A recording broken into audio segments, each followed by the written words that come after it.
Let's start from revenue. By August, he said they have collected all the revenue. From where? Extorting the people through higher taxes, through higher tariffs. What are they producing that will make the revenue to increase? Tinubu's government is serving the powerful, not the people. Did not even pay condolences to the hundreds that were massacred in Katsina, in Zamfara, worshipping God. And he's a Muslim. He picked another fellow Muslim. What's the Muslim ticket? The young Sumter was massacred and died. The president could not recognize such terrible loss in a broadcast. 29-year-old lawyer, my learned colleague. And you know, broadcasting is part of the general entertainment in a way. All right. Let's move on. What's your take on the president's independence speech to Nigerians? And how do you react to that? You know, it is very sad that President Tinubu's speeches, almost all of them, are now becoming a propaganda machine. 100% propaganda. No element of truth. No element of substance. None. It's unfortunate that any time now you sit down, you want to listen to the president talk, what you'll be hearing is complete braggadocio, complete propaganda, devoid of substance, devoid of truth. And making such broadcasts when people are suffering and dying out of hunger and hardship is disheartening. Throughout the whole speech, did you hear him mention how much Nigeria is owing now? Nigeria is owing $100 billion. It's about 150 trillion naira. And Tinubu borrowed almost half of this amount within 2 years. And he's telling you about economy improving. Everything his government is doing now is based on rebasing. Because they cannot stand up with the truth of the facts. They'll tell you they have rebased GDP. They'll tell you they have rebased the inflation in order to manipulate the figures. They'll tell you the hoax that has become this government. Part of the propaganda they used to come into government is that by 2030, they will make Nigerian economy $1 trillion economy. After they are rebasing, the Nigerian economy, the GDP is about $243 billion. The president is touting that the GDP has increased by 4.23%. 4.23% of the GDP. Give them even $280 billion.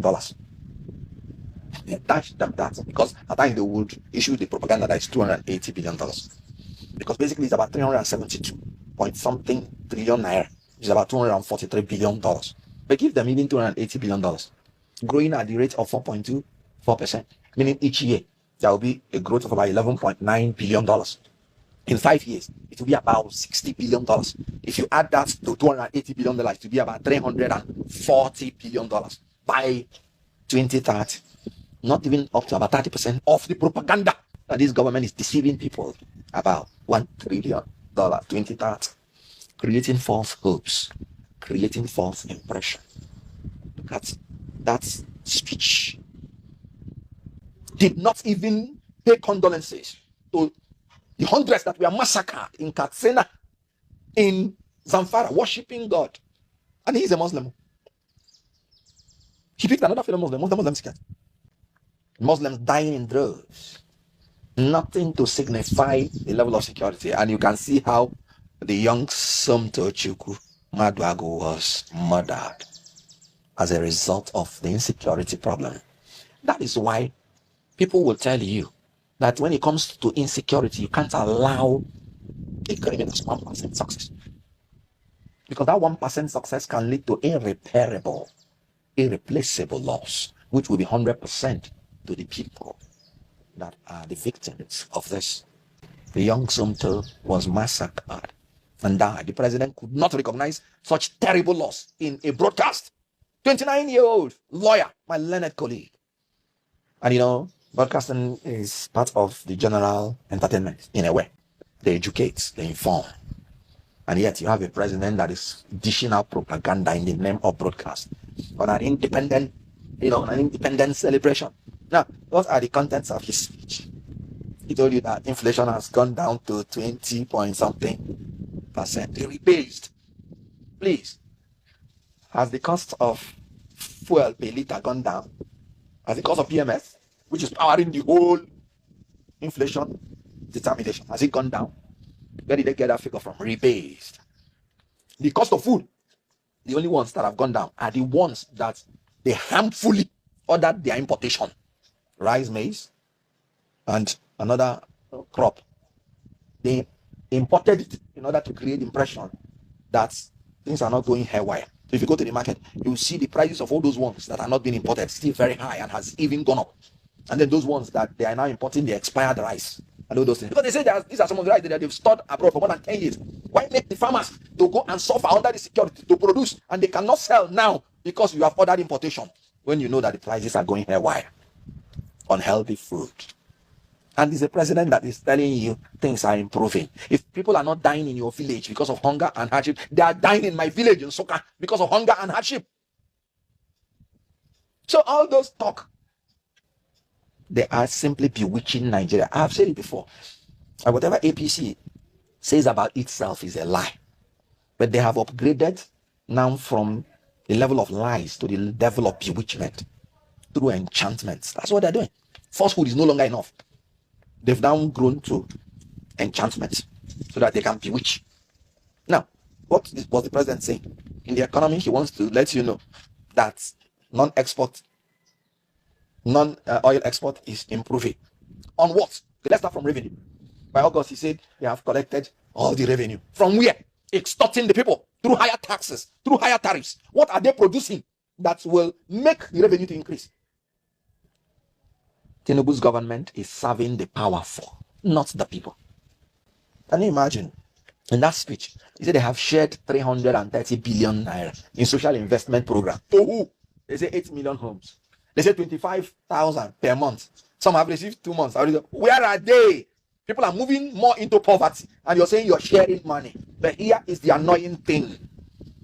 They have shared 332 billion unaccounted money to people that probably some of them have died so long ago. Because to me, in my own opinion, they're just sharing that money amongst themselves.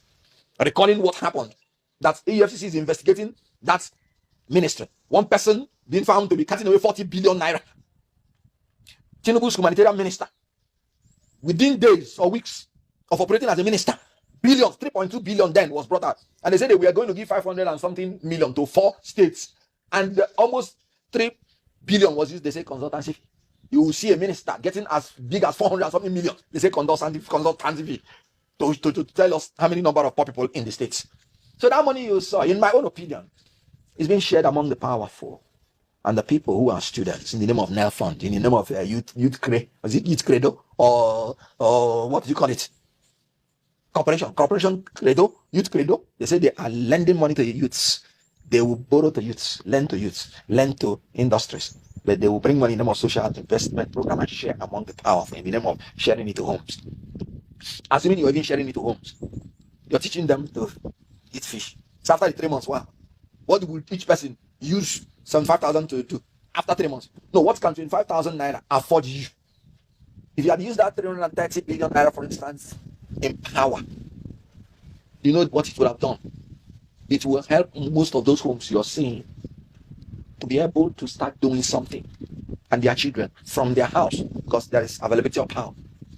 If Awolowo is alive today, he will use that money and provide free education to the children, not borrowing money to the indigent students. He said they have borrowed about 140 or thereabout billion naira. They have borrowed to indigent students to go to school through Nel Fund. They will still come back to pay. Yet you're sharing. If you don't have money to provide education, healthcare, then you're sharing money among the powerful. So all those revenue you're seeing is more extortion from Nigerian people. A president heartlessly removed subsidy, and he's saying that it is only the very few corrupt people that we are getting from subsidy. What a lie. When you remove subsidy, the poor people that are using fuel across Nigeria started paying 1,000 naira almost, instead of the 195 naira they were paying. And you're saying they're not benefiting from it.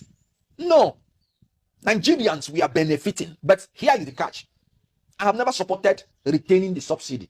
But what I was fighting for is removing the corruption in the subsidy. And when you do it, the price will come down immediately. What has been happening is higher prices, not that they gave any subsidy whatsoever. Incompetence and corruption is what has been happening, not that they gave subsidy in the first place. Why? Oil is our product that is running like water for us. Your own is just to scoop it. And rather than scooping it and boiling it, refining is one of the cheapest, easiest thing to do. Why am I saying this? If all these young boys in the Niger Delta has acquired the technology and they are refining oil in their backyard, and we don't have any cry that there is fake oil, that means Nigerians have acquired the know-how to refine oil, rather than empowering these children, telling them, come out, teaching them how to do things without pollution, so that you will have refineries everywhere, like we used to have it in the Southeast those days, those of palm oil. Every home was producer of oil. That was why it was surplus and was sustaining the. What is wrong in making oil the same thing? Teaching them the technology. It is their product. They're entitled to benefit from it. And now, the government will withdraw giving people licenses to refine oil. The government will monopolize the whole refineries and be spending billions of dollars, including this government that is not working. That is what is making the price of oil to go high. You're importing all the oil you need, and you're doing it in dollars. The prices will go high, so you're not giving subsidy. Nigerians are paying for the incompetence and corruption of the ruling class. So what was I preaching for? Remove that incompetence. How? Privatize the refineries if you cannot repair them. And when you sell the 4 refineries to 4 different people, you have had 4 competitors. Now you did not do it. Dangote now came in, and all the refineries have crumbled. And then you're saying he's a monopolist. No. Dangote is a smart person. He's just doing what we were taught to do when I was reading business administration. Come out to the system, identify a problem, and bring solution. And you become a billionaire. You become a trillionaire. So what Dangote does, being a smart business person, a Nigerian one for that matter, he will come and identify a problem. He knows that because of the incompetence and corruption of the government, they will never be able to repair those refineries. So when he wanted to buy the refineries, the federal government had already sold it to him. And incompetently, they reversed it. Since they sold it to him and reversed it, from about 2007, those refineries have still been in a state of disrepair. And Nigeria has spent almost more than $18 billion or more than $10 billion trying to repair them. And the money he used to build one of the largest refineries on earth is even smaller than if you check all the total money that have been pumping into those refineries to repair them. Corruption. This is what is making the price of your oil to be high. When they do all those corruption, when they are now importing, when Nigeria is consuming like 30 million liters, they will say 60 million liters. That is what's making, and it's the people that are paying for all those subsidies.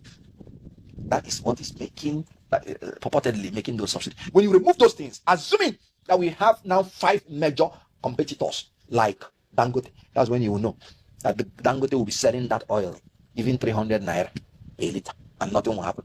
Because just look at what is happening in the telecommunication industry.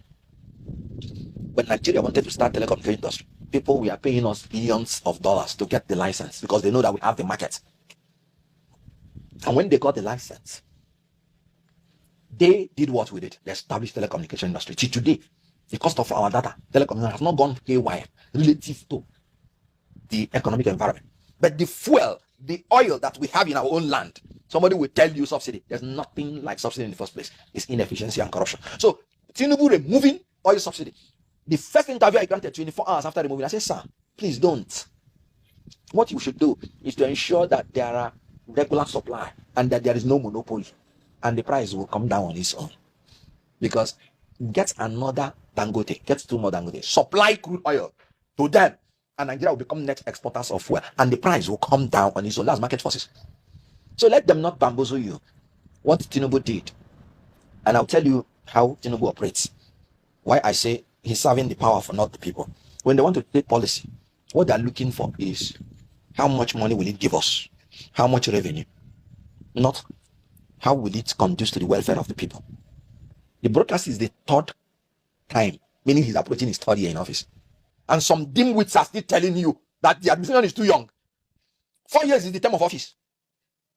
Any policy that 100 days after you proclaim that policy, that people have not started seeing the fruit of it, It's a scam. It's a sham. When you remove that purported subsidy, I say, sir, this is unsustainable. And that is what is happening. You know, when they say Nigerian economy is stable, profound respect is not true. Nigerian economy is not stable. Nigerian economy is stagnant. These are two different things. Why am I saying it's not stable? If it is stable, why would ASU be threatening to go on strike or they're on strike? If it is stable, why would health officials, doctors and nurses be going on strike? If it is stable, why is Dangote and Pengassin trying to kill themselves in the oil that we produce? No, it's not stable. The hunger and hardship is increasing. It is stagnant. When you see Naira, they say it is stabilizing at 1,400. Shame unto you. Naira that you met 400 and something Naira. You're saying it is stable at 1,400, 1,500. It reached 1,800. No. Stability has to do that with the fact that you're coming to the desired level of value that you want. The whole world say Naira is undervalued. Meaning there is nothing with good policy that would have made Naira to climb above 1,000 Naira. Imagine SEFA being more powerful than Naira. And you're saying the economy is stable. No, the economy is stagnant. It has come to that level, and because they lack innovation, they are borrowing everything they need. No innovation, no development of the economy. It has stagnated. If it is stable, then it has come to a level where people will no longer be hungry or where things will not be hard. But because it's stagnated, people are suffering. So there is nothing in that speech except propaganda. He has borrowed Nigeria into slavery. There's one thing he said in that speech. He said he inherited near collapse economy. Please, compared to what you inherited and what we are seeing now, what you inherited is a paradise economy. The total debt then was some 7 trillion naira. It's not always happens. And they could buy 22 trillion naira or so, which they produce as in locally, as in Central Bank. Please, last year alone, Tinubu has borrowed 21 point something billion dollars. Compare it. They want to push all the blame to Buhari. Buhari maintained subsidy and Naira maintained the value at 420 till he left. And you're saying you inherited near collapse economy? When Jonathan removed subsidy partially, he established Shopee. When Abacha removed subsidy partially, he established PTF.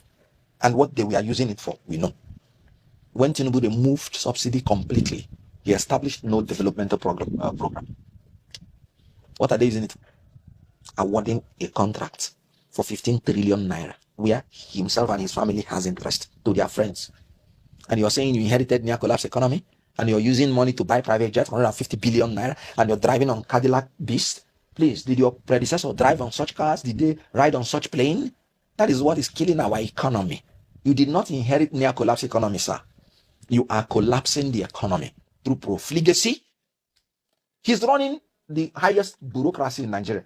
This is the person that's telling you he inherited a near collapse economy is employing 48 ministers. And he inherited a near collapse economy. And more than half of the ministers, more than 2/3 are doing nothing. And this is the person who is telling you he's the most profligate president. He has spent more nourishing his empire. And he's telling you he inherited near collapse. No, it is now that we are trying to collapse with the debt of 150 trillion naira and no productivity.